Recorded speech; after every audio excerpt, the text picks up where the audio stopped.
My brother lost his job along with all his savings several months ago, and soon after he asked me if it would be okay if he and his wife stayed with me until they could afford their own place again. I hesitated at first, considering I only have a one-bedroom apartment, but according to them they had no other options, so of course I invited them over and bought a blow-up mattress for the living room. For the first month things were manageable, although admittedly cramped.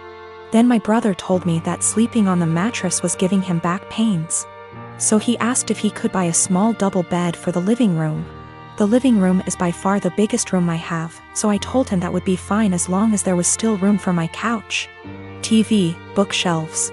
The living room is also connected to my kitchen in an open plan style. So I reminded my brother to leave walking space around the bed. It's now been 2 months and things have gotten a lot worse. When they first moved in, I would still use the living room every day to unwind on the couch after work. Now whenever I go in, there's a strange vibe like I'm intruding. My brother and his wife are often sitting in bed together when I go in. I always knock and stare at me pointedly until I leave. Sometimes when I sit down they will directly ask me for some alone time and say they would like the room to themselves. This came to a head yesterday when my sister-in-law messaged me with a timetable she'd made of when it would be a good time for me to use the living room. The timetable basically says that they will allow me into the room for an hour each evening, plus 20 minutes around meal times. I basically shut her down instantly and told her there was no way I'd be following the timetable since in the end it's my apartment. She sent me back a huge message with a dozen paragraphs about how my constant presence was ruining her marriage with my brother and they feel like they have no privacy.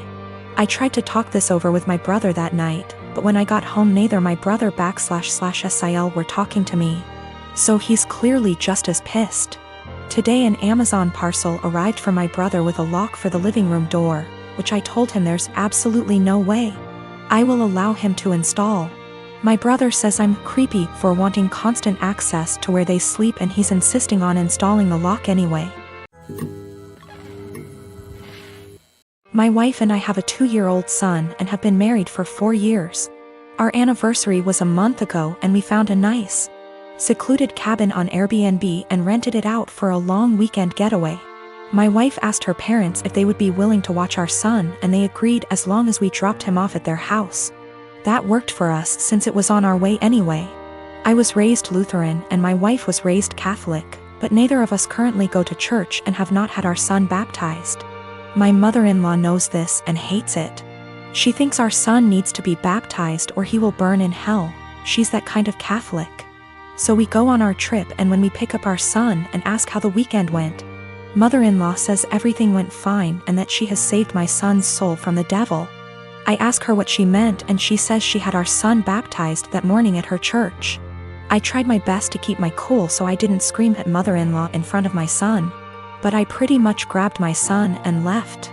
On the car ride home I was fuming and told my wife as calmly as I could that this would be the last time her parents have our son unsupervised. She tried to downplay what her mom had done, but I told her we need to wait until we get home to talk about it because I'm not fighting in front of my kid. When we got home and had a chance to talk about it, things got heated. I told my wife I no longer trust her parents with our son and that if they did something like this behind our backs I can't trust them to respect our wishes as parents in the future. I said this was a huge breach of trust and I will forever look at her mom differently. She continued to try to defend her mom, saying that she was only doing what she thought was best for her grandson. She even downplayed it by saying that it's just a little water and a few words and we don't go to church anyway, so what does it matter? I told her that under no circumstances will I allow her parents to watch our son by themselves again. I said that we can still let them see their grandson, but only if we are present. I also said that if she doesn't see what the big deal is with this situation, that maybe we aren't on the same page as parents and maybe we need to see a counselor. She started crying and said that this isn't the kind of decision I get to make on my own, and I'm an asshole for trying to tell her what kind of relationship her parents can have with our son. I told her that I no longer have any trust or respect for her parents and that I don't know if there's anything they can do to repair that. I told her what her parents did was unforgivable in my eyes and they put themselves in this position to lose privileges with our son. She's been trying to convince me to change my mind for the last month, but I'm not budging. To me this is a hill I'm willing to die on. My sister called me saying that her work had an emergency and she needs to get there ASAP and needed me to watch her kids because no one else can. I rushed over there just to find her husband locked in his game room playing video games. I asked her why she called me over if he was home, and she said he didn't want to babysit because it was his only day off. Sister left, and I started hanging with the kids. I was changing the baby's diaper and the other kids wanted a snack. I told them to go ask their dad to make them a snack since the baby had a blowout and it was going to take me a while to clean him up. Well, their dad sent them back upstairs and told them to ask me again. After cleaning the baby up, I made the kids a snack and their dad came out to eat and told me not to let the kids interrupt him on his day off. By the way, he works part-time from home, 6 days a week. I kind of snapped at him and told him it was my day off too and that he's a useless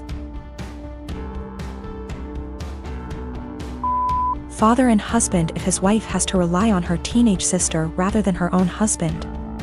He started telling me I was disrespectful and didn't understand how hard parenting is, and I told him he clearly doesn't understand how hard it is either since he considers parenting his own children babysitting. He ended up kicking me out, and apparently my sister was forced to come home because he told her she needed to figure it out, since I'm her sister. I feel like I may be the asshole because my sister is mad at me, her husband is mad at me, my mom is mad at me for causing drama, but my dad thinks it's funny and agrees with me. I definitely didn't need to call him names, but I just hate this guy so much. We have argued about things in the past as well, so we already don't have a great relationship. My sister is saying I need to apologize to him, and he is threatening to never let me into the kids' lives if I keep disrespecting him. He does not take care of the kids normally.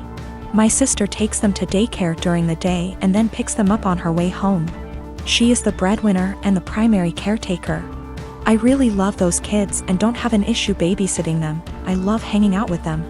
I also don't blame my mother for her being mad at me, just because of the fact that my sister's dumbass husband texted her and apparently told her a much different version of what happened. He told her I was sitting on my phone the whole time being lazy and the kids kept begging me for a snack. Also, I did not yell at him in front of his kids. It was a private conversation. I am currently divorced from my ex Thomas of 30 years. We ended up seeing a lawyer to help with dividing stuff. Everything was pretty much wrapped up till he said he no longer wanted any part of our kids' lives. I didn't argue with him about it since I already know what it's like having a parent who doesn't want you around or wants to be in your life. I asked what he wanted me to tell the kids and he just said, "Whatever you think is best, I don't care. I don't want to parent anymore." Everything was in agreement and signed with no fuss. A few weeks later I get a call from my ex-mill asking if we could meet each other. When I came over, she broke down crying and begging to let my ex see his kids again.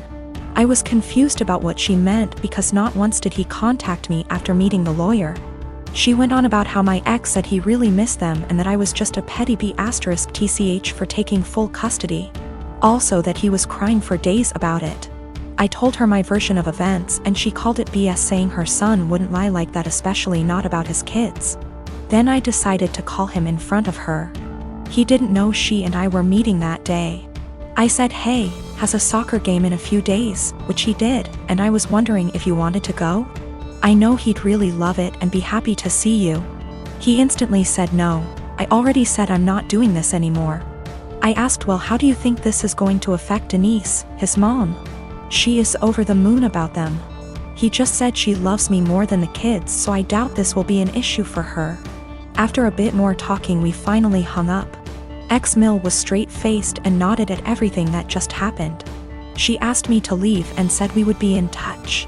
Later that day I got a call from my ex saying how it's my fault he was kicked out of his mom's house, and possibly will be taken off her will. Also that none of his family members will talk to him because of what ex-Mill heard. He threw a lot of insults at me before I hung up, and now him and his mates keep calling and texting me. My friend is saying I shouldn't have said anything in the first place and I ruined his life. Yes, I plan to let Denise see the kids because I know she just wants to give them the world along with the rest of his family.